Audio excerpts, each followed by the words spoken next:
Vamos a continuar y hoy sí, con la ayuda de Dios, vamos a finalizar este tema que abordamos ya. Esta es la tercera semana. Le titulamos Recordando las poderosas obras de Dios. Esta es la última parte. Sin querer, hermanos, yo tenía solamente dos partes, pero esto se alargó. Y hoy vamos a dar término con la ayuda de Dios a este tema. Recordando las poderosas obras de Dios, tercera parte. Y vamos a leer ahí en el Salmo 44, de ahí partimos nuestro mensaje y vamos a leer nuevamente este pasaje para entrar en materia con el segundo y el tercer punto. Fíjese, en 2 semanas alcanzamos a ver solamente un solo punto acerca de este tema. Pero dice así el Salmo 44, versículo 1. Si no tiene Biblia, por favor, aquí en la pantalla ya está aquí el texto. Dice David, el rey David, dice: oh Dios, con nuestros oídos hemos oído, nuestros padres nos han contado. ¿Qué cosa? La obra que hiciste en sus días, en los tiempos antiguos. Muy bien. Hermanos, hemos visto o he tratado yo de una forma inclusive muy breve, qué ironía, hemos tomado, hermanos, más de 2 horas para hablar así de corridito y lo más breve posible acerca de las historias de las poderosas obras de Dios que abarcan desde los inicios, hermanos, de la creación, pudiéramos decir, hasta un poquito acercándonos a nuestros días, con esos hombres y mujeres que fueron usados grandemente por Dios y donde el poder de Dios se manifestó de una manera maravillosa, y voy a decir, a veces en nuestro tiempo pocas veces vista. Entonces, ahora en este segundo punto voy a hablar conforme a la división que hice en este sermón. Haré unas cuantas observaciones acerca de algunas cosas o condiciones adversas bajo las que operan frecuentemente esas antiguas historias. No todo, hermano, es como parece, no todo es tan fácil como uno se cree. Porque mire, cuando la gente oye acerca de lo que Dios ha hecho en los tiempos pasados, una de las cosas que muchas veces las personas dicen, y voy a hablar inclusive de los creyentes hoy en día, algunas de las cosas con las que nos topamos hoy en día cuando se habla de los milagros, de las grandes y poderosas obras de Dios de otro tiempo, es que se dice: hombre, pero eso fue hace mucho tiempo, eso fue en tiempo pasado, ¿verdad? Esas obras. Y miren, no podemos negar, cuando se oyen estos comentarios, que hoy en la iglesia existe un gravísimo pecado. En la iglesia, dirá usted, sí, entre nosotros existe el pecado de la incredulidad. Cuando se habla de estas cosas, pensamos siempre, tal vez eso fue para otro tiempo. Tal vez la gente de antaño requería esas cosas. Hermanos, pero cuando nosotros vemos y consideramos por lo que orábamos nada más ahorita, por las cosas que pasan a diario entre nosotros, nosotros estamos cada miércoles que oramos, damos gracias a Dios porque decimos: Chihuahua está, entre comillas, muy bien. Estamos aquí, hermanos, reunidos sin problema. ¿Alguien le impidió a usted venir hoy, esta mañana, a congregarse? ¿Verdad que no? Estamos muy bendecidos. Cuando el hermano Luis Carlos me acompañó la última vez a la misión Tarahumara, cuando se terminó el culto, salió una de las hermanas, la hermana Lucrecia, salió de la iglesia y saludando a todo mundo con un gusto, la hermana Raramori. Luis Carlos le preguntó, le dijo: ¿de dónde viene, hermana? Le dijo: yo vengo de una comunidad allá. Y luego le dijo: sí, ¿no es de aquí? Le dijo: no, yo no soy de aquí, de Yoquibo, le dijo. Y entonces el hermano Luis Carlos le dijo: ¿y cuánto hace Le dijo, hago 4 horas, le dijo. Y le dijo, o sea, 2 de venida y 2 de ida. No, dijo, 4 de venida y 4 de ida. Dijo Luis Carlos, ¿cómo? Dijo, ¿cómo? Sí. ¿Y a qué hora se vino entonces? Y ya la hermana le dijo a qué hora se había venido.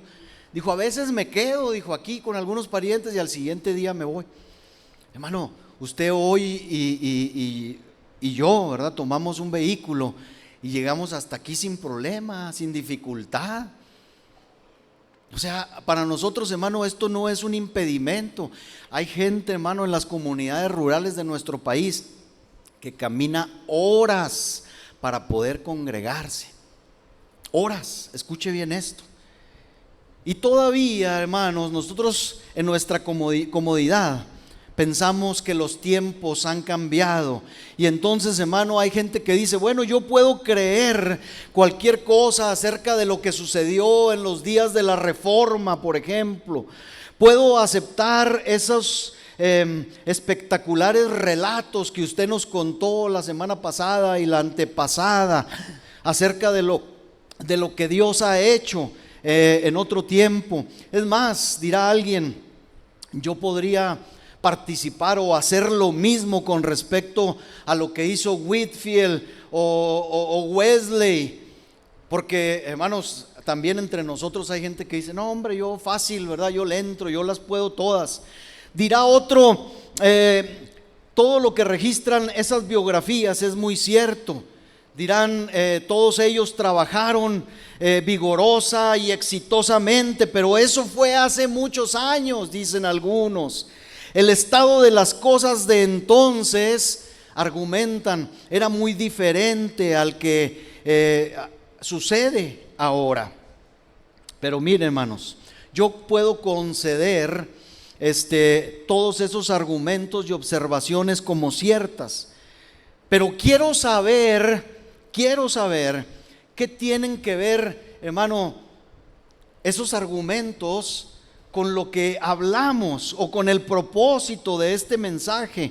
Yo no sé si todos los que estamos aquí y escuchamos el mensaje hemos entendido que Dios, hermano, es el mismo, que Dios no ha cambiado y que Dios quiere hacer grandes cosas entre nosotros porque Él es grandioso, porque nuestro Dios es grande. El título de este mensaje es Recordando las poderosas obras de Dios.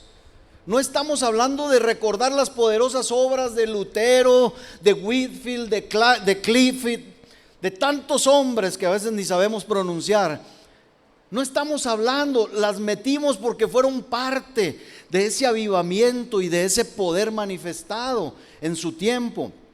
Pero las obras son de Dios, el poder es de Dios. Y entonces es aquí donde yo pregunto, ¿ha cambiado Dios?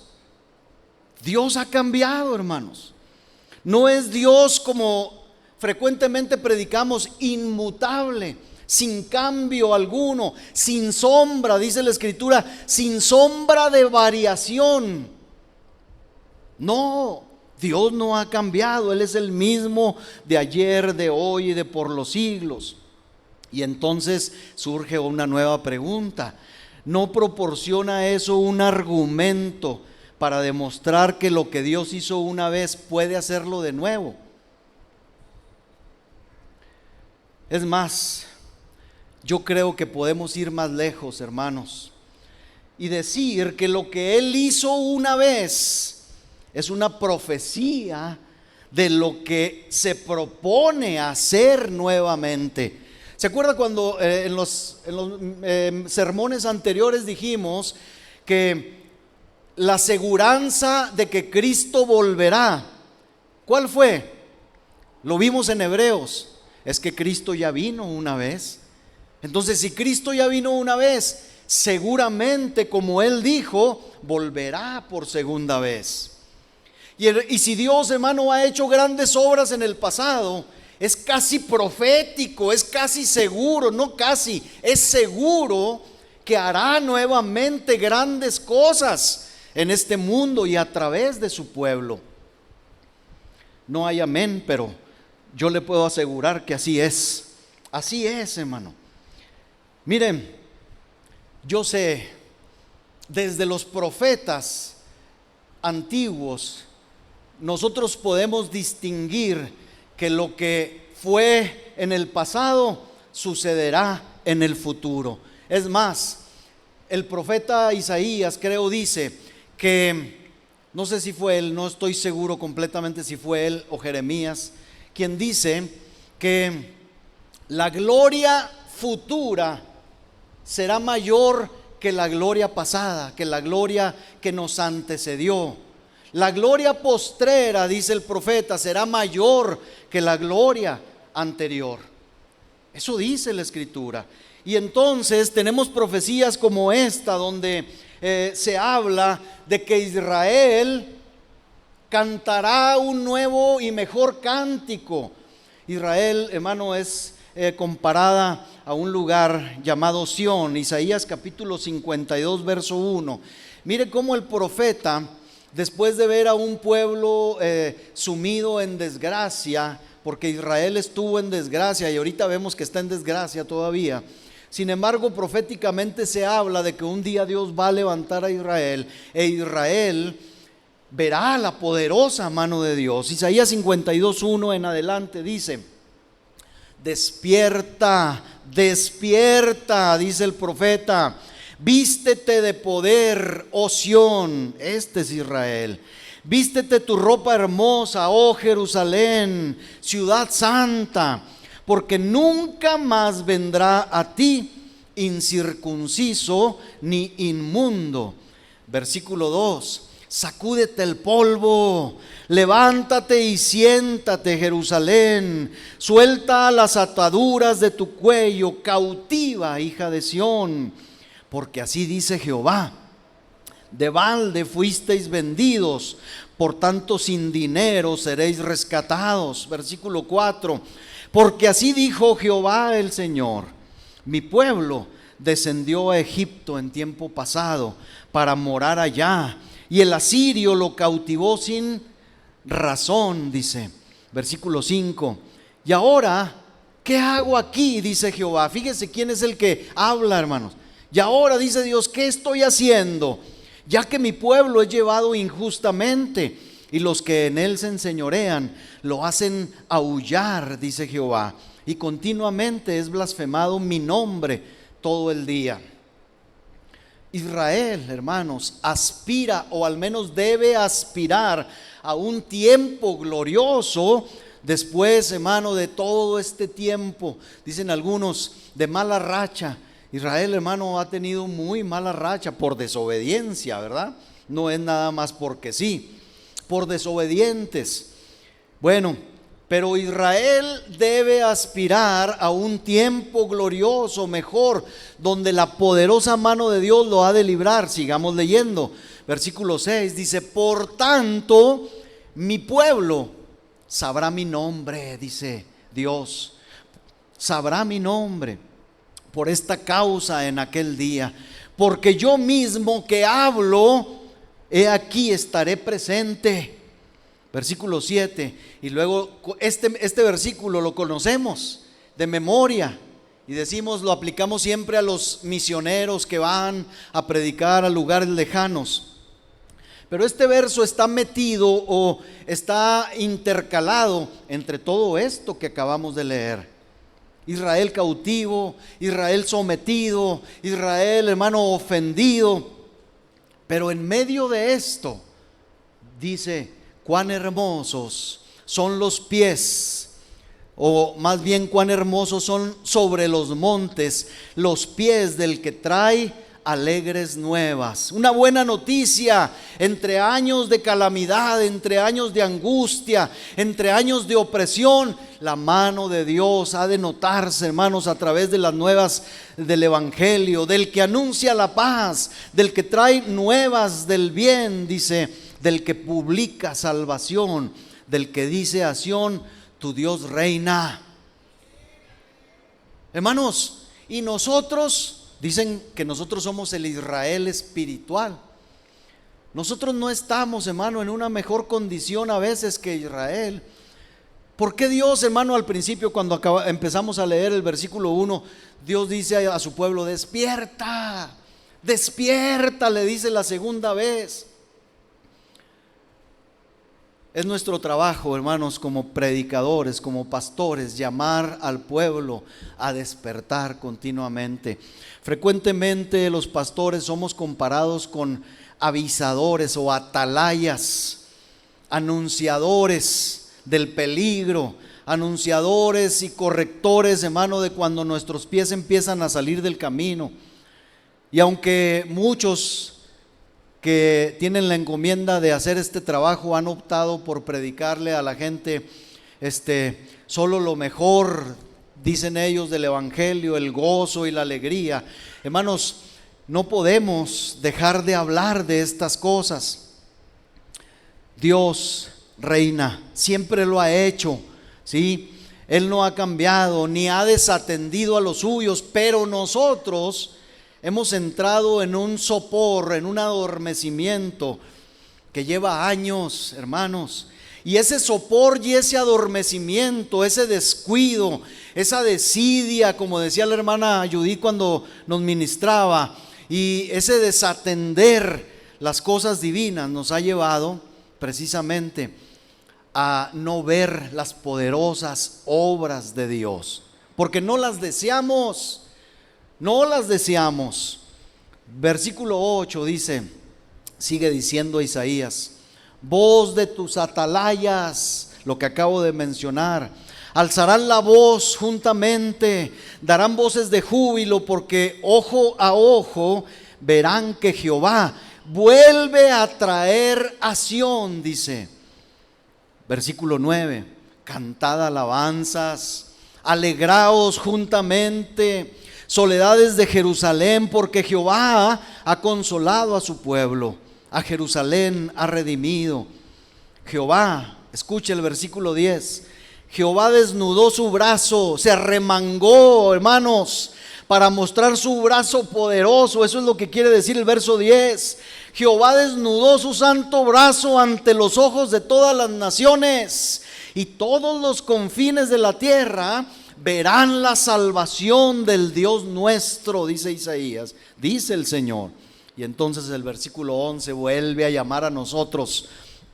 Apartaos, dice, apartaos, salid de ahí, no toquéis cosa inmunda, salid en medio de ella, purifíquense, dice, los que lleváis los utensilios de Jehová.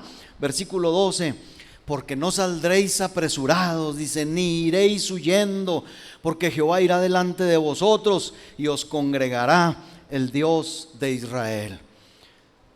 Ay de nosotros, hermano, la iglesia moderna, cuando nos congrega el pastor. Ay de nosotros si somos congregados, hermano, por el pastor o la elocuencia de los líderes de nuestras iglesias. Dios nos libre, hermanos. Dios nos libre de que Dios no sea el que nos esté congregando. Dios nos libre, hermano, de que no sea Dios el motivo de estar aquí, de estar cada día, hermano, de culto. Tiene que ser Él, porque si no, hermanos, estamos muy, pero muy profundamente dormidos y estamos en ruina de verdad. Tengamos en cuenta que siempre habrá quien diga: está bien, estas cosas son grandes prodigios, las cosas que Dios hace, pero son milagros que no debemos esperar. Escuche, todos los días, dicen algunos. Sí, está bien, bueno, son milagros de Dios, no dudo en eso, pero los milagros no son para todos los días. Bueno, hermano, usted sabrá si quiere ver a Dios todos los días o de vez en cuando. Hermano, es que esto es irrisorio, de verdad. La actitud que hemos tomado como iglesia ha hecho que Dios, hermano, se arremangue, se abroche la camisa y diga: bueno, cuando ustedes quieran y deseen verdaderamente ver mi mano poderosa y despertar de ese sueño, entonces mi brazo estará listo para hacer maravillas. Yo, hermano, les digo hoy como congregación que esa es precisamente la razón por la que no vemos, hermanos, la poderosa mano de Dios obrar. La incredulidad, hermano, la incredulidad no va, hermano, con la fe. Y nosotros somos hombres y mujeres de fe en Dios. Entiéndalo, en Dios. Yo he hablado muchas veces de esto, ¿verdad? Porque a veces también hemos adoptado esa actitud de tener fe en la fe. No, no tenemos fe, yo no tengo fe en mi fe. Cuando usted oiga a alguna persona decir, sí, yo tengo mucha fe. ¿En qué tienes fe? ¿En tu fe? Eso no actúa, hermano. Eso no va de la mano de las obras de Dios. Dijo Jesús mismo, tened fe en Dios, dijo Jesús. Tened fe en Dios. Y cuando hablamos de las poderosas obras de Dios, hermano, tenemos que tener fe en que Dios ha de obrar nuevamente en nuestro tiempo como lo hizo anteriormente. Mire, si hubiéramos aprendido a esperar, si hubiéramos deseado los milagros y las poderosas obras de Dios, a esperarlos, a desearlos, sin duda, hermanos, los miraríamos más frecuentemente. Pero desafortunadamente, cuando oímos hablar de un milagro, ¿qué hacemos? Tomamos ese milagro y lo ponemos como en un estante, como si fuera un trofeo, ¿verdad? Y un trofeo de nuestros ancestros, como cosas fuera del orden común de la iglesia. Por eso yo le digo, vea las historias en primer lugar de la Escritura. Vea las poderosas obras de Dios en la Escritura. Después, no es malo, lea las poderosas obras de Dios que Dios hizo en la primera iglesia. Hay materiales, se lo dije la semana pasada, lo que Dios hizo, hermano, con los padres de la iglesia, con los primeros padres. Fui a la librería cristiana, hermanos, y se me cayó la baba, disculpe usted la expresión, con una Biblia que está por ahí, nueva. Es la Biblia patrística, la patricia le digo yo. No es patricia, es patrística, una Biblia así. Y luego ya fui, la vi y le dije, ¿cuánto? Le dije a la hermana ahí de la librería. 1400, ay, qué bonita, le dije yo, gracias. No, después la encontré en internet, vale 900 pesos, hermano, por Amazon, se la recomiendo. Es una Biblia, hermano, yo colecciono Biblias con comentarios, me encanta leer los comentarios. Esta Biblia patrística, hermano, es una Biblia que contiene comentarios de los primeros padres de la iglesia. Usted dice, hermano, ¿y cómo podemos confiar en ellos? Hermano, gracias a ellos, ahí le va. Bueno, gracias al Santo Espíritu de Dios que guió a Jerónimo, a Agustín de Hipona, los nombres son muy raros, pero bueno, gracias a ellos, hermano, nosotros tenemos esta compilación. Dios guió, hermanos, después de Pablo, de Pedro, de Juan, de todos estos hombres de Dios que fueron inspirados para escribir esta santa palabra. Dios guió a esos otros hombres después de Cristo para que nosotros no tuviéramos aquí, hermano, cosas irrelevantes, cosas no inspiradas, cosas, hermano, que no nos benefician. Historias, fábulas, hermano. Dios guió a esos primeros hombres para hacer que esto fuera útil y bendecidor para nuestra vida. ¿Sabía usted eso?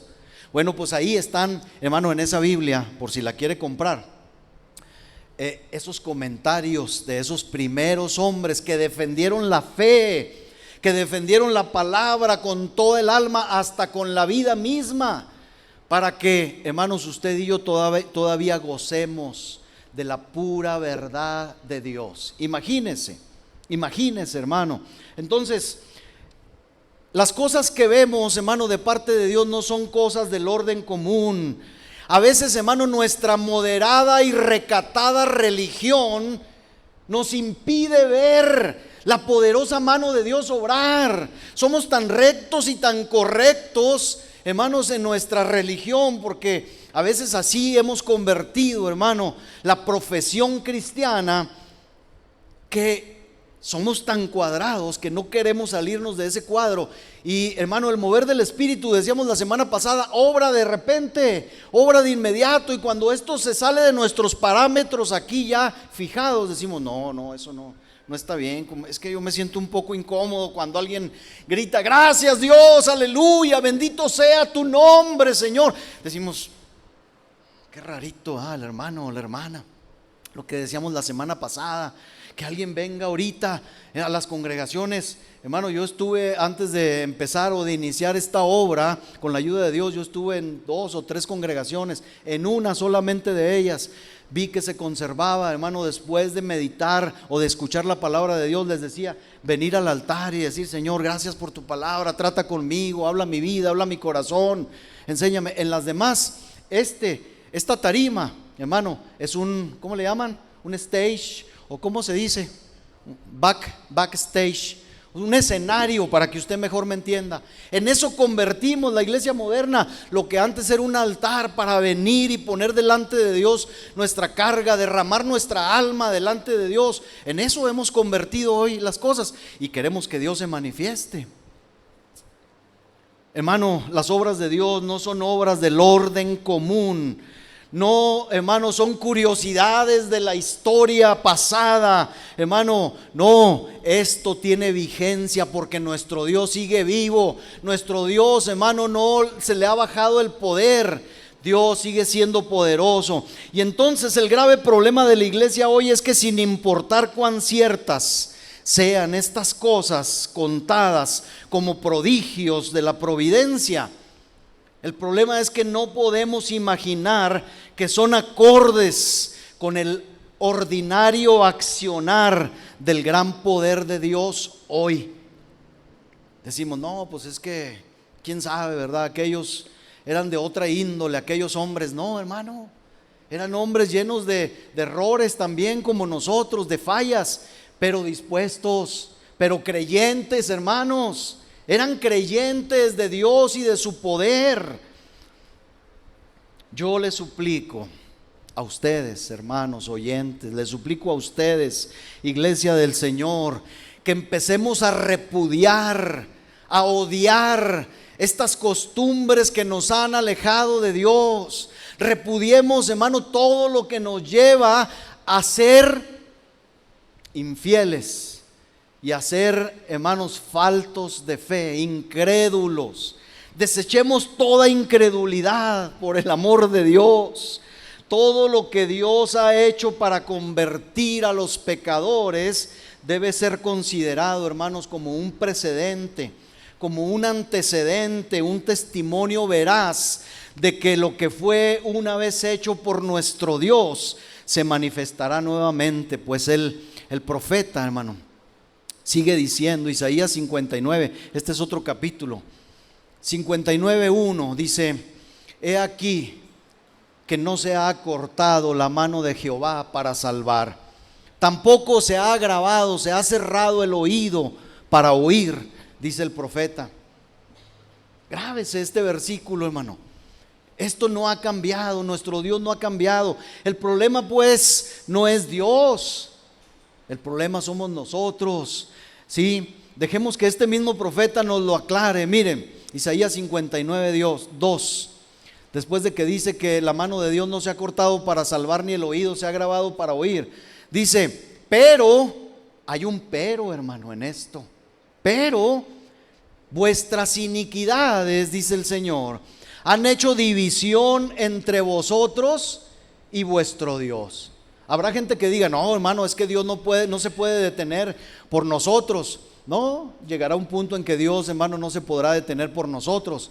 Si nosotros persistimos, hermano, en nuestra incredulidad, en nuestra falta de fe, pues claro, Dios no se va a detener. Dios escogerá tal vez a otros para que crean. Pero el pecado, dice aquí, vuestras iniquidades han hecho división entre vosotros y vuestro Dios. Esto tiene que quedar claro. Esto no depende de Dios. Esto depende, hermano, de nuestras faltas. Yo mencionaba la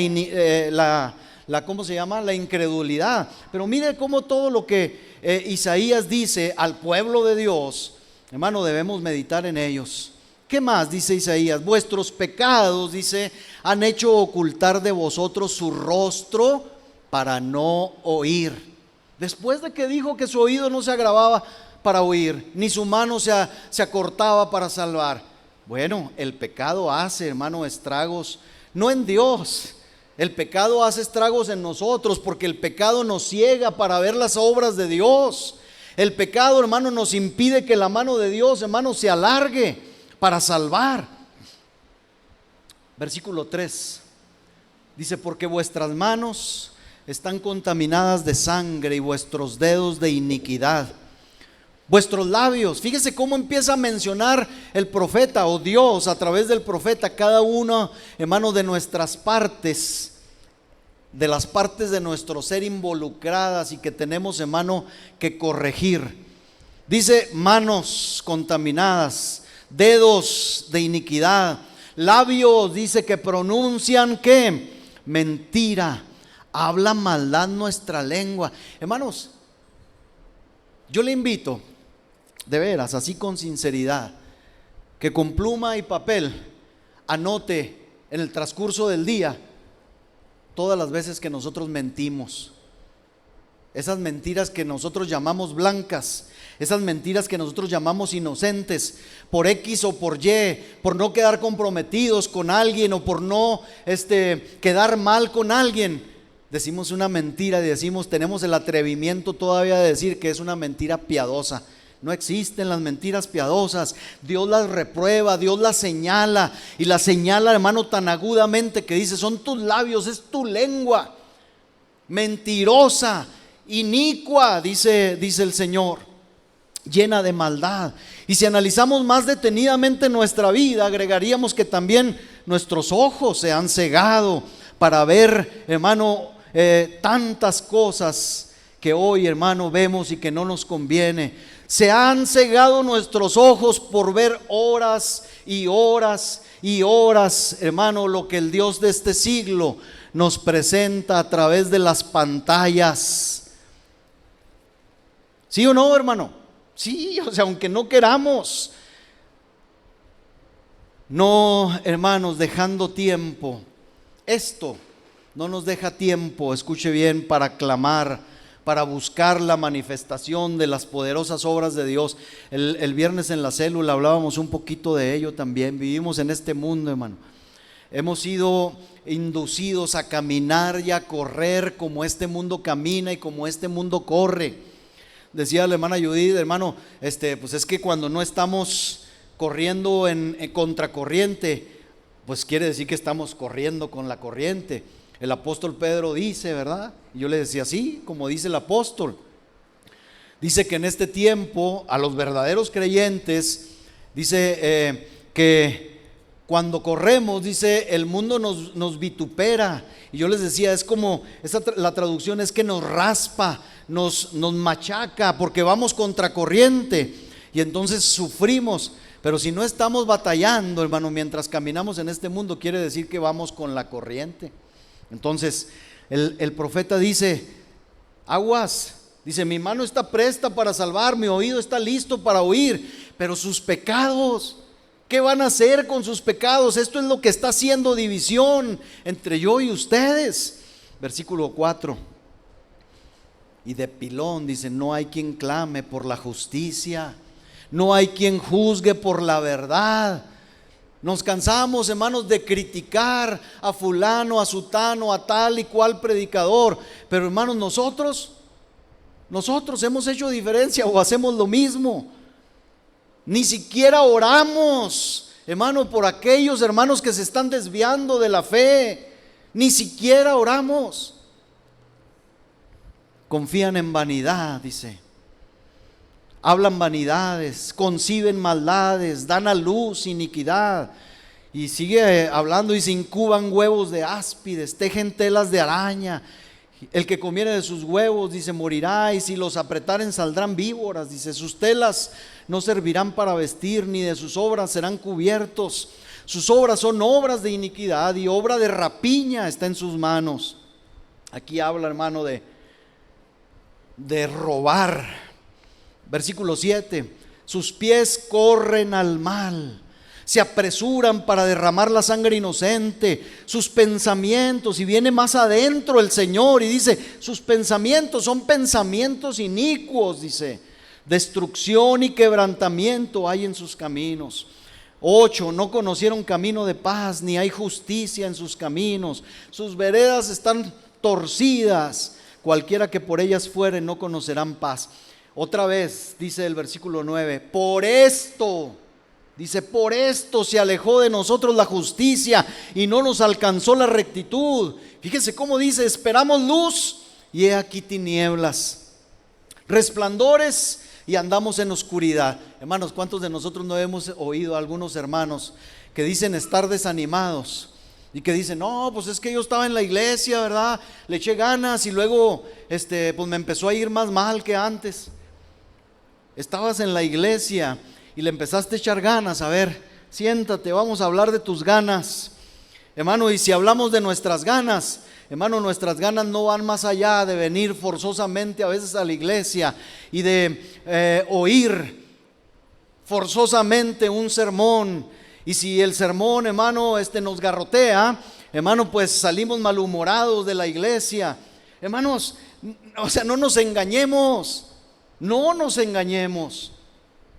Dice aquí, esperamos luz y nos vino tinieblas, esperábamos resplandores y andamos en oscuridad. Qué curioso, por algo será, ¿no? Dice, por esto se alejó de ustedes la justicia y les alcanzó y no les alcanzó la rectitud. Escuchemos atenta y seriamente el porqué, hermanos, o las razones de no poder experimentar hoy las poderosas obras de Dios. Versículo 10. Palpamos la pared como ciegos, andamos a tientas como sin ojos, tropezamos a mediodía como de noche, estamos en lugares oscuros como muertos. Y usted dice, ¿otra vez muertos? Pues que no, el Señor nos sacó, ¿verdad? Y estábamos muertos en delitos y pecados. Es lo mismo, hermano, con Israel. ¿Por qué dice que muertos? No es al pueblo de Dios a quien habla el profeta, hermanos. Sí, pues a ese pueblo. No es el mismo mensaje que Dios dirigió a la iglesia de Sardis en Apocalipsis. Apocalipsis capítulo 3 versículo 1. ¿Qué dice? Mensaje a la iglesia de Sardis, dicen ahí los títulos en nuestra Biblia. A la iglesia, a una iglesia de Asia. En el tiempo del apóstol Juan, Dios les dice, ¿qué les dice, hermanos? Escribe al ángel de la iglesia en Sardis, al pastor que está ahí en Sardis. Esa es la traducción correcta de ángel. El que tiene los 7 espíritus de Dios y las 7 estrellas dice esto, o sea, Dios dice esto. Yo conozco tus obras, le dice. Tienes nombre de que vives y estás muerto. ¿Se fija? Esto coincide con lo que Isaías le decía a su pueblo. Y si Dios viera nuestra vida, hermano, hoy, y si Dios dijera, a ver, hermanos, el taller del maestro, ¿qué ha hecho el maestro? ¿Qué han dejado que el maestro haga con ustedes? Y ahí me incluyo yo, hermano, porque Dios habla al pastor de la iglesia de Sardis. A ver, qué bonito nombre. ¿Sabe usted que a muchos les ha llamado la atención, verdad? De que, el taller del maestro, qué chido, dicen algunos, qué suave. Sí, ¿y qué implicaciones tiene, hermano, el nombre que tenemos, el taller del maestro?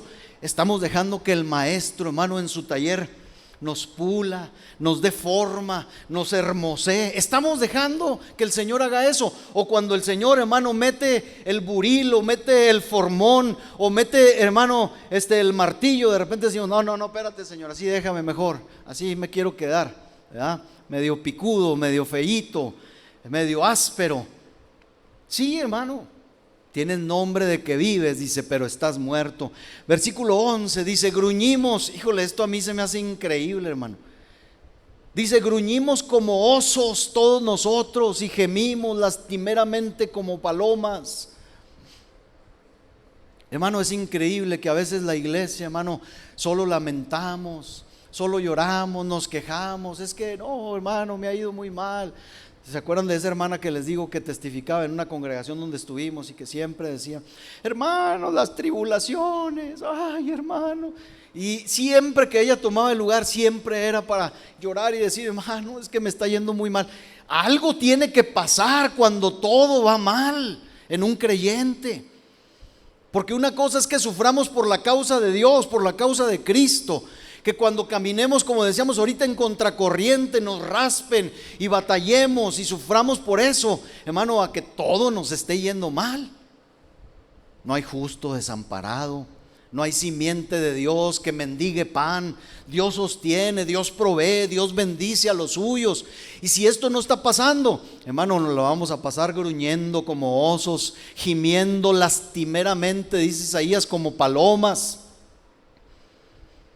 Esperamos justicia y no llega, salvación y la vemos muy lejos de nosotros. ¿Por qué tiene Dios que decir estas cosas, hermano, de su pueblo? ¿Sabe por qué? Otra vez aquí viene la respuesta, el siguiente versículo, versículo 12.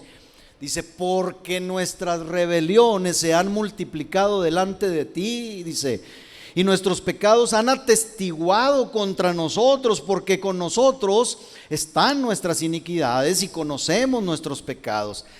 Y quiero hacer un alto aquí, hermanos. Y esto es para mí y es para ustedes. Tenemos que reconocer nuestros pecados. No podemos seguir viviendo con nuestros malos hábitos, con nuestras malas acciones, con nuestras malas palabras, con nuestros malos pensamientos. Tenemos que detener esto, hermanos, porque esto es lo que ha impedido de alguna forma que podamos ver las poderosas obras de Dios. Pudiéramos estar diciendo en nuestro corazón, bueno, este pastor no desaprovecha la ocasión para garrotearnos, ¿verdad? Todo iba bien hasta aquí, ¿verdad? No somos tan malos como dice Dios de Israel. Dice, aquí hay una palabra que me llamó mucho la atención cuando la escribí. El versículo 13 dice, el prevaricar, sigue diciendo, y mentir contra Jehová, el apartarse de en pos de nuestro Dios, el hablar calumnia y rebelión, concebir y proferir de corazón palabras de mentira. Bueno, ya hablamos de esto, creo que todo es entendible. ¿Sabe usted lo que quiere decir la palabra primera esa, hermano? Prevaricar. ¿Sabe lo que quiere decir prevaricar? Aquí me di la tarea, hermano, de buscar en el diccionario la palabra prevaricar. ¿Sabe qué quiere decir prevaricar? Este pecado que Dios acusa en nosotros, en su pueblo. Prevaricar quiere decir acto de no respetar o no cumplir una orden o un deber, y que se hace obviamente o se deja de hacer, porque hay pecados de omisión y pecados de comisión. Se hace a sabiendas, es decir, de mala fe. Cuando usted y yo tenemos una orden, un mandamiento que nosotros sabemos de parte de Dios, cuando Dios ordena que hagamos o que no hagamos algo y lo hacemos aún sabiendo, o no lo hacemos sabiendo, eso se llama prevaricar, hermano. Eso es prevaricar. Entonces Dios acusaba a Israel, les decía, ustedes saben mis leyes, ustedes saben mis decretos, ustedes saben mis mandamientos, mis preceptos, y se hacen locos. Eso es lo que Dios decía. Están prevaricando, son unos prevaricadores porque no llevan a cabo. Y Santiago, hermanos, nos dice exactamente lo mismo. Dice Santiago 4:17. Mire cómo dice. Léalo conmigo. Y al que sabe hacer lo bueno y no lo hace, le es pecado. ¿Habremos pecado contra Dios, hermano? Pregúnteselo. ¿Habremos pecado contra Dios? Sí, hermano. Hemos hecho y dejado de hacer cosas que sabemos que debemos de hacer y que no debemos de hacer. Entendamos, hermanos, como iglesia ya, y digo como cuerpo, como iglesia corporativa, pero también en lo personal, cada uno de nosotros como miembro del cuerpo de Cristo, que si estamos impedidos y estrechos en estas cosas, estamos estrechos en nuestro propio corazón. Nosotros mismos tenemos que asumir ya la responsabilidad, decíamos el viernes en la célula. Con valor, con valentía, con decisión debemos buscar que Dios plante la responsabilidad de nosotros, la fe de los hombres de la antigüedad, para que gocemos ricamente de su gracia, una gracia que no conocemos, hermanos, todavía como en los días de la antigüedad. Sin embargo, hay otra condición adversa, aparte de la incredulidad bajo la que operan estas viejas historias. Es, hermano, el hecho de que creo que nosotros no hemos visto esas y ni experimentado esas obras poderosas. Las podemos haber leído, pero no las hemos visto, no las hemos experimentado, y me refiero a esta generación precisamente en general. Podríamos hablar insistentemente de avivamientos, pero no vamos a creer ni tan íntegramente, ¿sí?, ni tan verdaderamente en ellos, como si un avivamiento tuviera lugar entre nosotros. Si ya los hubiéramos visto o vivido con nuestros propios ojos y experimentado, aunque fuera un poquito, hermano, entonces veríamos su poder y lo estaríamos anhelando constantemente o nuevamente.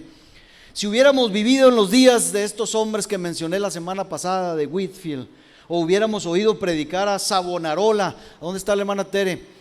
¿Se acuerda de Savonarola? Ya lo leyó, ¿verdad? Por cierto, aquí está el libro, ya lo leyó la hermana también. Al que quiera ahorita se lo puede llevar. Si hubiéramos vivido en ese tiempo, creeríamos y experimentaríamos cualquier cosa de estas. Estos hombres en su tiempo, hermanos, déjeme le digo, predicaban, escuche, estos hombres predicaban hasta 24 veces a la semana. Hasta 24 veces a la semana predicaban esto, y lo hacían en el transcurso, hermano, igual que nosotros, de bochornosos y calurosos o extremadamente fríos días. Lo hacían transportándose de un lugar a otro en caballo, en el mejor de los casos. Esos hombres sí que predicaban. Parecía, hermano, decíamos la semana pasada, como si el cielo descendiera a la tierra para escucharlos. Hablaban como con una valentía, con un denuedo real, con todo el fuego y el celo, escuche, que pudiera arder en un pecho mortal. Y la gente temblaba mientras los escuchaba y decían: ciertamente esa es la voz de Dios. Nuestros sermones, hermanos, hoy en la actualidad, generalmente en las iglesias modernas, hermanos, son sermones que ni tantito se acercan, hermano, a lo que estos hombres predicaban. Cuando Whitefield predicaba, la gente se mecía, dicen, de un lado a otro, como extasiados, mientras él hablaba, tal como se mece, dice la biografía, como se mece el trigo en el campo, ¿verdad? Tan poderoso era el poder de Dios después de oír un sermón, hermano, de estos hombres, que los hombres con el corazón más empedernido salían de ahí, hermano, y decían: debe de haber algo en él, nunca oí nada semejante. ¿Quiere que le diga, hermano, cómo fue que yo vine a los pies de Cristo? Yo, la primera visita que tuve, hermano, a una congregación, fui de joven, de muy joven. Tenía aproximadamente 17 años, y me invitaron unos vecinos y me forzaron a ir. Esa es la realidad, me empujaron, insistían mucho. Tenía una novia, hija de estos hermanos, y entonces pues claro, los padres de esta muchacha no querían que su hija anduviera. Su hija tampoco era cristiana, pero no querían menos que su hija se consiguiera un novio no cristiano. Entonces, vayan a la iglesia, vayan. Yo era un muchacho adicto, borracho, muchas cosas. Y un día me cansaron y dije: bueno, pues vamos. Pero decidí ir, hermano, a un culto de resurrección, de esos que se celebran en Semana Santa. Un domingo, el domingo de resurrección, a las 6 de la mañana. Dije: voy a las 6 de la mañana para que nadie me vea. Dije: pues no creo que vaya tanta gente. Dije: voy a ir. Pero ese día, hermano, cuando fui, ¿cuál es mi sorpresa, hermano? Le voy a decir la verdad. No recuerdo el sermón, no me acuerdo de la palabra que fue predicada. Claro, tuvo que haber sido referente a la resurrección de Cristo, pero lo que nunca se me va a olvidar, yo se los he comentado a algunos, es ver a ese hombre, a ese pastor, hermano, moverse en el altar de un lado para el otro con el micrófono, ardiendo en fuego, hermanos. Yo sabía que lo que él decía, hermano, estaba lleno de verdad. Y yo veía en él a Dios, hermano, moverse de un lado a otro. Y yo me quedé, hermano, aún cuando era un joven, yo me quedé impactado. Yo dije: ¿qué trae este hombre adentro que lo predica con tanta vehemencia, con tanto ardor? Era la verdad de Dios, hermano. Imagínese usted hablar de que Cristo resucitó. Imagínese hablar de que Cristo venció a la muerte, como debe de ser presentada esta verdad. Hermano, fue glorioso para mí. No me convertí ese día. Pasaron 2 años Y cuando, hermano, yo toco fondo y mi mamá ya es cristiana y me dice, ándale mi hijo, mira cómo estás encerrado todo el día, vamos a la iglesia. Le dije, está bien, vamos a la iglesia. Y cuando yo llego, hermano, otra vez a esa misma iglesia, la persona que predicó ese día, que me invitó mi mamá, no era el pastor. Y entonces yo tuve la osadía y la grosería. Cuando invitaron a aceptar a Cristo, le dije a mi mamá, no quiero, mejor cuando predique el pastor, le dije. Porque aquel hombre me había impactado. Esto sucedía, hermano, en las historias de los reformadores. Eran hombres llenos de no solamente de valor, porque se requería valor. Eran hombres llenos del fuego de Dios. Eran hombres que conocían y compartían la verdad de Dios y no aventaban paja para entretener a la gente y sobarles la espaldita y decir, todo está bien, hermano, vete a casa contento y feliz. Pero, hermano, vete contento porque Dios está hablando a tu vida, porque Dios corrigió lo que tiene que ser corregido. ¿Me entiende lo que quiero decir? O más bien me explico. Mientras no, hermano, veamos estas cosas a veces, pues esto nos va a detener. Bueno, mi invitación pues, antes de dejar este punto ya, es que aunque no nos haya tocado vivir ni presenciar algo como esto cercanamente semejante, yo les invito, leamos en primer lugar las poderosas obras de Dios aquí, hermano, en la Escritura, por favor. Y después trate de indagar sobre estas mismas obras igualmente poderosas en los tiempos posteriores de la iglesia primitiva. Vamos a ver que la poderosa mano de Dios nunca se ha cortado para realizar prodigios y portentos, sino que sus grandes obras se levantan, se yerguen sobre precisamente con toda su brillantez sobre la historia y ante los ojos nuestros. Entonces también las historias que hayamos oído con los oídos y leído con nuestros ojos deberían tener un efecto apropiado y verdadero en nuestras propias vidas. Le voy a decir algo, hermano, sin motivos de nada. Leamos más la Biblia, hermano, y escuchemos menos a los predicadores de nuestro tiempo. Leamos más Biblia y menos Paul Washer y menos Sugel Michelén. Se lo digo en serio y no tengo nada en contra de estos hermanos, pero a veces, hermano, estos predicadores de nuestro tiempo rigen más nuestras creencias que lo que la Escritura dice. Lean más la Biblia. Le voy a decir por qué. Porque la experiencia es que cuando leemos la Biblia de tapa a tapa, usted dice, conocemos doctrina. No, cuando usted y yo leemos la Biblia una y otra vez de tapa a tapa, escuche, de tapa a tapa, ¿sabe qué sucede? Conocemos a Dios. A Dios no le importa tanto que conozcamos, sí conocemos doctrina, pero cuando usted lee la Biblia, conoce a Dios. Ese es el propósito de Dios a través de su palabra, que lo que lleguemos a conocer a Él. Quiero que me entienda. Leamos más la Biblia, hermano, por favor, más la Escritura. Y voy a pasar rápido al punto número 3 y último, y es más breve. Voy a tratar de sacar algunas conclusiones apropiadas que podemos extraer de esas antiguas historias de las poderosas obras de Dios. Miren, aunque yo en lo particular no pueda hablar con el mismo fervor que tenían, hermano, aquellos hombres que ya he mencionado, sí podemos orar para que el Espíritu de Dios nos anime y nos mueva a buscar, para que experimentemos un avivamiento semejante en nuestros días y en nuestro medio. Pero mientras, mis queridos hermanos, creo que el primer efecto que la lectura de la historia de las poderosas obras de Dios debería tener en nosotros es el de producir en nosotros gratitud y alabanza. Hermana Rosy, hermana Tere, que ya leyeron el libro, no, al leer esto no les nace alabar y bendecir el nombre de Dios por lo que Dios hizo en estos tiempos. Es lo primero, hermano. Cuando yo leo a Moisés parado frente al mar, obedeciendo la voz de Dios y diciéndole: Dios, extiende tu vara al mar. Y hermano, veo la prodigiosa obra de Dios ahí en ese mar.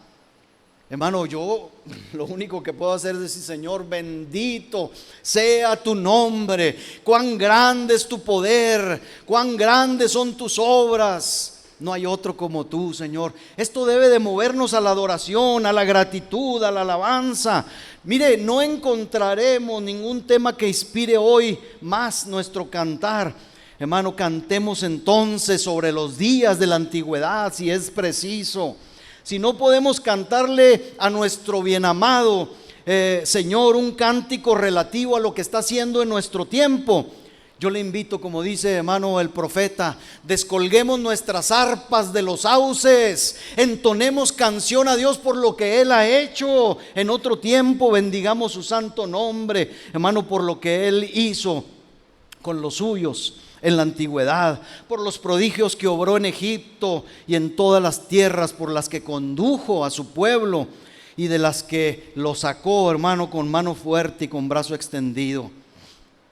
Cuando hayamos comenzado a alabar a Dios por todo lo que ha hecho, pienso, hermano, que empezaremos a vivir un nuevo y grandioso día también nosotros.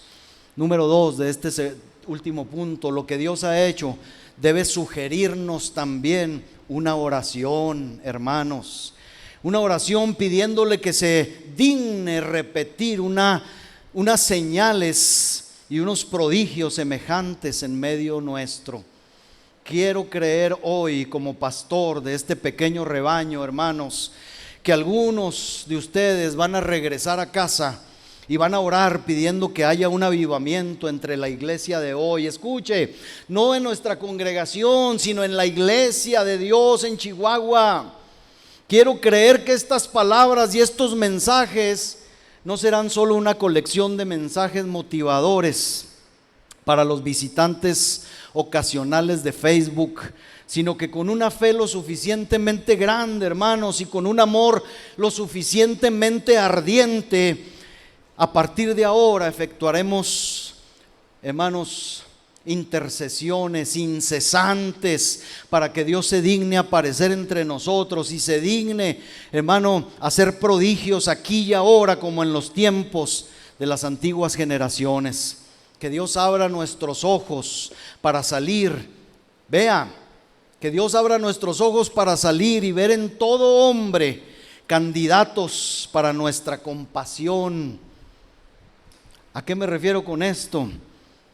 Pues que mirando alrededor nuestro, hermanos, observemos a estas ciertas personas que todavía inconversos, seres inconversos que inclusive en ciertas ocasiones han oído el mensaje de Dios temblando, y luego, fíjese bien, una vez más, aún sabiendo que han pecado, se han despojado otra vez de sus miedos y una vez más retan a su destino, resueltos a ser suicidas para con sus propias almas, despreciando, hermano, esa gracia que una vez parecía luchar adentro de sus corazones. Se están alejando de las puertas del cielo y van a toda prisa corriendo a las puertas del infierno. Y nosotros, hermano, no extendemos manos a Dios para que los detenga en su loca carrera determinante. Yo creo, hermano, que lo menos que podemos hacer, y el inicio de un avivamiento siempre tiene que ver con la oración intercesora. Los avivamientos no tienen que ver, hermano, con saltos y brincos y espectáculos. Y si hay brincos y saltos, tienen que ser para glorificar a Dios por la salvación derramada. No es otra cosa un avivamiento. Pero hermanos, no es solamente un alma la que está en riesgo de ir al fuego del infierno. Tenemos que abrir los ojos, y es la primera oración que tenemos que hacer. Señor, ábrenos los ojos, porque hay cientos y miles de nuestros semejantes en esa misma condición. A través pues de este mensaje, hermano, simple, encomiendo a ustedes, a esos hombres y mujeres cuyos corazones se niegan a rendirse, cuyas contumaces rodillas no se quieren doblar. Yo se los entrego a ustedes.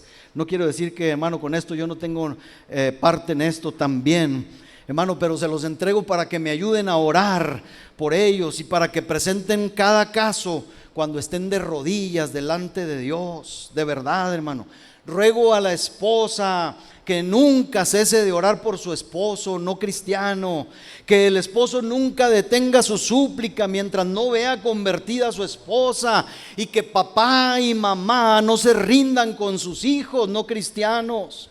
Piensen que la ira de Dios, porque así lo dice la escritura permanece en ellos, sobres de ellos. Han de morir, hermanos, y nosotros lo sabemos, es más, lo predicamos a veces. Y si mueren ahora, hermano, ¿qué sucederá?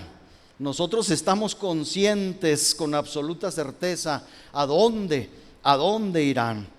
Así que nos estamos negando, hermanos, nosotros como iglesia a orar por todos ellos. Seríamos de un corazón empedernido, es decir, endurecido, hermanos, sí.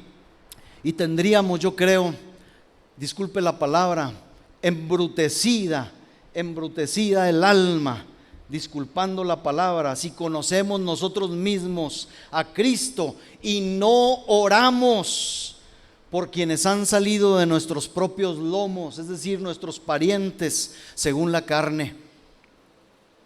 ¿No será este otro pecado, hermano, que impide que Dios se manifieste? Si Dios no ve ninguna actitud para con los más cercanos, hermano, de nosotros, tendremos una buena actitud de misericordia, de amor y de compasión para los que no son parte de nuestra familia. Lo dudo. Ya voy a terminar. ¿A qué va todo esto? No sabemos lo que Dios hará, hermanos, por nosotros. Si oramos pidiendo una bendición así, yo creo, hermano, que hará Dios grandes cosas. Si no hemos visto ningún efecto al predicar a los perdidos, ¿no será que hemos, hermano, intentado predicar sin haber intentado orar? ¿No cree? Porque a veces decimos, es que pues yo sí predico, hermano, pero pues no sucede nada. Intente orar antes de predicar. Intente orar con compasión, derrame su alma, sus lágrimas, para que, hermano, entonces haya una buena intención de predicar. Porque a veces podemos estar predicando, como dice Pablo, predicamos por obligación. Pablo dice que a veces se predica por envidia, a veces se predica por contienda, a veces podemos predicar por obligación, y esto no va a tener un gran efecto. Pero si hermano, predicamos por compasión, por amor a las almas, nos estamos, hermano, uniendo al propósito divino, porque Dios siente compasión por las almas. Yo creo, hermano, que la iglesia ha estado extendiendo su mano que predica, pero no su mano que suplica. Iglesia, hemos de saber que si agonizamos en oración, sucederá que seremos testigos de los suspiros y de los gemidos de los pecadores y de los cánticos de los convertidos también. Sucederá que los visitantes, y no quiero hacer referencia a ninguno de los visitantes que están aquí, a todos los que muchas veces nos visitan, hermano, a esta casa, no vendrán y se irán como lo hacen ahora, sin ser nada mejor, sino por el contrario, los hombres saldrán de este recinto, alabando y bendiciendo a Dios y diciendo, fue bueno estar allí. Yo espero, hermano, que todos salgamos de aquí diciendo, fue bueno estar hoy en la casa de Dios, que podamos decir o llegar al punto de decir, fue estar a las puertas del cielo, en la casa de Dios y casi en las puertas del cielo.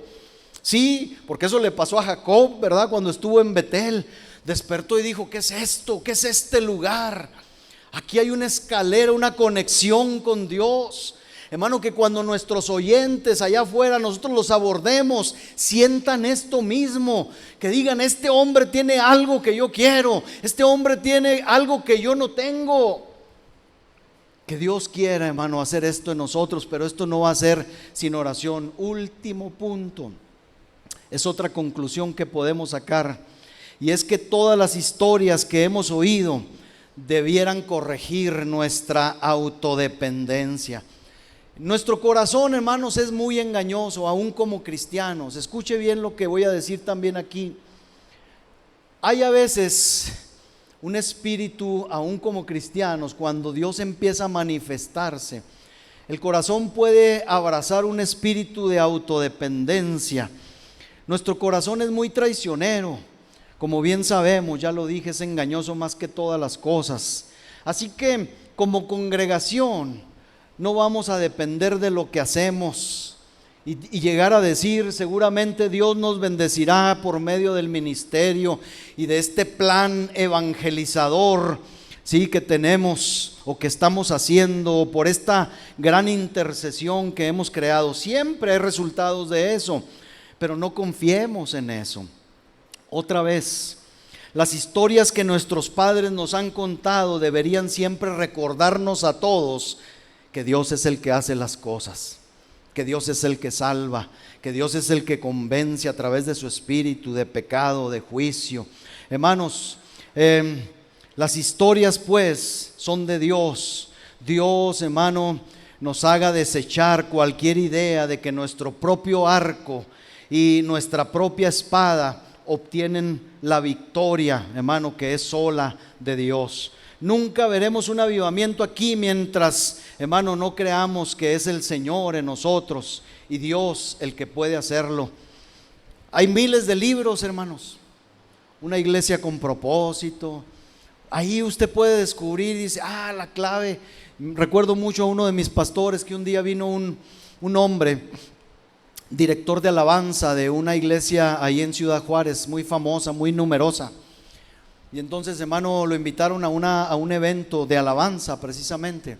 Y cuando terminó el evento, en la comida que hicieron, el pastor se le acercó al hermano y le dijo, hermano, ¿cuál es la clave para que una iglesia pase de ser una pequeña congregación, un pequeño rebaño, a una multitud de gente como ustedes? Y el hermano se extrañó y le dijo, ¿usted cree que hay una clave especial? No existe. De veras, le decía el hermano, pues es que yo he visto que ustedes empezaron y de repente explotó. Y hermano, no le busque, es Dios, hermano, el que hace estas cosas. Después, hermano, a lo mejor se presentaron cosas que no nos gustaron ya en este tipo de congregaciones. Pero hermano, esto tiene que comenzar en Dios y tiene que acabar en Dios. En medio estamos nosotros. Y los pecados, ya dijimos, hacen división, hermano, entre Dios y nosotros. Pero si queremos meternos ahí, hermano, al río, al fuego de Dios, tenemos que reconocer en primer lugar que es Dios el de todo. Dios, hermano, es el que hace las cosas. Habiendo dicho pues y advertido esto, voy a esforzarme ya por último para estimularlos con la confianza de que las historias que hemos oído sobre los tiempos antiguos pueden hacerse realidad en nuestros días, hermanos. ¿Hay alguna limitación en el Espíritu de Dios hoy? ¿Por qué aún, hermanos, los laicos, es decir, los que no tienen un llamamiento para pastor, no se podrían convertir en instrumentos de salvación para miles de personas? Pregunto yo, ¿por qué? Esteban, si usted lee la Biblia y la historia de Esteban, fue, hermano, elegido ¿para qué? ¿Para predicar? ¿Fue elegido para enseñar? No, fue elegido para servir las mesas, para servirle a las viudas y a los pobres el alimento. Pero hermano, como era un hombre lleno del Espíritu de Dios, sucedió, hermano, que en cuanto se presentó la ocasión, lleno del Espíritu, predicó, hermano, a la gente, a multitudes. Por esa causa, hermano, fue muerto, fue martirizado, pero su mensaje es uno de los mensajes más completos y más cristocéntricos que tenemos, hermano, en la Escritura. Así que, hermanos, yo les pido que oremos a Dios suplicando que haga del ministerio de la predicación algo vivo y poderoso como una espada de dos filos. Así mismo dice su palabra, para salvación de los perdidos. Y yo creo que no les estoy imponiendo una tarea ardua, hermano, ni mucho menos imposible. Pídalo a Dios para que podamos obtenerlo. Antes de que llamemos, le puedo asegurar, Dios responderá, porque así dice la Escritura, y mientras estamos hablando todavía, Él oirá. Solo Dios sabe qué puede resultar del sermón de esta mañana. Yo espero que algo bueno, si Él decide bendecirlo. Dios quiera bendecir más y más el ministerio, porque Él puede hacerlo. A partir de ahora, hermano, Dios bendiga a todos los púlpitos donde la palabra de Dios se predica con verdad. Que llene de vida y de vigor, hermano, a los predicadores, a los expositores de la palabra. Y nosotros como iglesia luchemos en oración, reunámonos en nuestras casas también. Vayamos, hermano, a los aposentos privados, seamos denodados, intrépidos, para que mejor me entienda, esforzados, atrevidos. Instemos a tiempo y fuera de tiempo. Agonicemos si es necesario por las almas, y todo lo que hemos oído y visto hasta ahora será olvidado por todo lo que escucharemos y veremos en medio de nosotros. Conclusión, aleluya. Conclusión. Termino este mensaje diciendo, hermanos, a los pecadores que nos ven, a los que no han llegado a través de este video al arrepentimiento, crean en el Señor Jesús. Arrepiéntanse y conviértanse cada uno de ustedes. Los animo en el nombre de Dios a que se arrepientan y busquen salvación de Dios, escapando de la condenación, porque en unos meses, tal vez, o en unos años, sabrán lo que significa la condenación, a menos que se arrepientan. Vuelen a Cristo ahora, mientras la lámpara está viva y arda, y mientras la misericordia sea predicada todavía para ustedes. La gracia es presentada todavía. Acepten a Cristo, no resistan más al Señor. Acudan ahora, porque las puertas de la misericordia hoy todavía están abiertas de par en par. Hay una ilustración tomada de aquellos guerreros orientales, hermanos, cuando llegaban a una ciudad para someterla, para conquistarla. Dicen que había ciertos hombres que ponían, hermano, en una batea de fierro, ponían madera o carbones, la encendían, y luego con un palo alto afuera de la ciudad la levantaban y les decían al sonar de la trompeta: mientras esta lumbre, mientras este fuego esté ardiendo, nosotros esperaremos a que ustedes se rindan. Pero cuando esto se convierta en carbón y el carbón se apague, entonces, si no se ha arrepentido la ciudad, entraremos y mataremos a hombres, mujeres y niños. Sembraremos la ciudad con sal y derribaremos sus murallas y sus casas. Y hermanos, déjeme le digo, esta es una buena ilustración para decirle a la gente que hoy escucha este sermón: los truenos de Dios hoy nos invitan a recibir una advertencia parecida, porque a través del mensaje de su palabra está la luz ardiendo. La lámpara y el brasero de carbones ardientes todavía no se apaga. Año tras año el fuego se va apagando, todavía queda un poco de carbón. Aún el viento de la muerte trata de soplar y apagar ese carbón ardiente todavía. Por lo que yo te digo, oh pecador, vuélvete mientras la lámpara continúa ardiendo. Arrepiéntete ahora, pues cuando el último carbón esté apagado, tu arrepentimiento no te servirá de nada. Entonces tus gritos permanentes de tormento no podrán conmover al corazón de Dios. Tus gemidos y tus saladas lágrimas no podrán mover el corazón de Dios para tener piedad de ti. Hoy es el tiempo, hoy es el día de salvación. Hebreos, con esto termino finalmente, 3:15 dice: entre tanto que se dice, si oyeres hoy su voz, no endurezcáis vuestros corazones como en la provocación.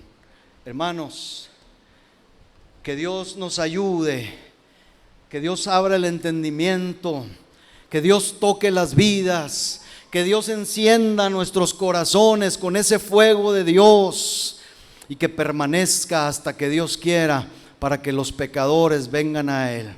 Hermanos, este es el verdadero avivamiento y esta es la más grande y poderosa obra de Dios. ¿Quiere verla? Métase, hermano, al fluir del Espíritu. Crea, desechemos, hermano, toda prevaricación y toda incredulidad.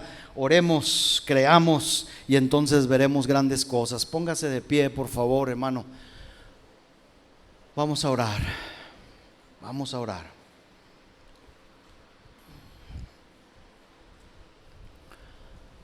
Hable con Dios, hermano. Si yo hablaba de otros predicadores, hablo de mí mismo, hermano. No le dé crédito a lo que yo digo. Vaya a la Biblia como los de Berea y compruebe si lo que se dice aquí, hermano, es verdad. Lea la Escritura por sí mismo. Hable con el Señor en esta hora, por favor. Padre, otra vez, Señor, te damos gracias. Alabamos tu nombre, bendecimos tu nombre. Reconocemos que tú eres Dios.